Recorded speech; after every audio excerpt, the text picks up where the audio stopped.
Go to Your Room, DW is the first segment in the 4th episode of the 2nd season of Arthur, and this is definitely one of those episodes that young viewers can relate to. DW has not been very nice to Kate, to her younger sister, and she is sent to her room for a timeout.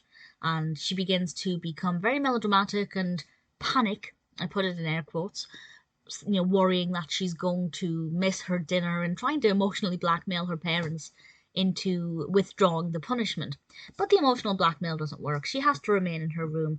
And Nadine is in this episode, and she's talking to Nadine about how time will never pass and she'll never be able to get out of her room. And then she begins to fantasize, or almost hallucinate, that time has stopped for everybody except her, and that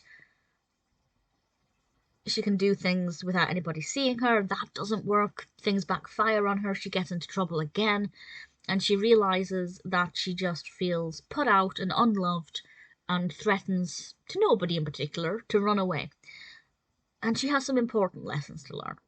I think that this is something that, again, a lot of young children can relate to, especially young children who can't tell the time. DW has no real sense of the passing of time.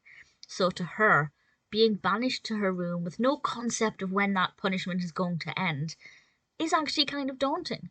And I can completely understand that. If you imagine being told that you have to sit in a room, let's say there's no clock and you have no concept of the time, and you don't know when you're going to be able to be let out, that is actually going to be kind of anxiety inducing, and these are the emotions that DW goes through.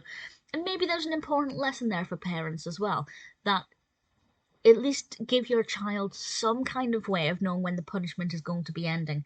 For example, telling them that when the big hand is on this number and the little hand is on this number, or even something like, I will tell you at every 20 minutes how long you have left. I think it's really important that children know some kind of sense of how long this punishment will last, because as far as DW could see, it was eternal. And I think that's a really important lesson, both for the child, knowing that it will end, and also for the parent, encouraging them to actually ease, because, punishing a child is one thing, but having them suffer this potentially crippling anxiety if they have issues surrounding this is unnecessary. And, there are ways of avoiding that. And it's a good opportunity to help to teach younger children to learn about time, the passing of time, and how to read time. DW does learn some important lessons about her behaviour as well, because to begin with, she doesn't understand what she's done wrong. She doesn't realise how she has treated Kate. Kate, of course, being just a little baby. And she has to learn that maybe her behaviour wasn't exemplary. Maybe she wasn't the nicest big sister. And it's a real emotional journey that DW goes on. I found it a very fascinating episode to watch.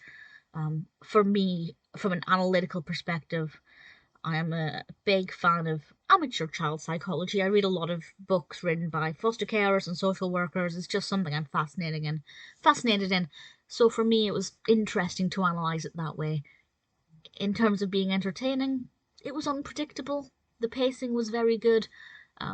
If you have similar anxieties surrounding time, you probably could easily feel the same way as DW and kind of embark on the same emotional roller coaster with her. I think it's a beneficial episode for anybody of any age. Obviously more entertaining for some audiences than others, but beneficial all round. Go to Your Room, DW is definitely a very solid episode.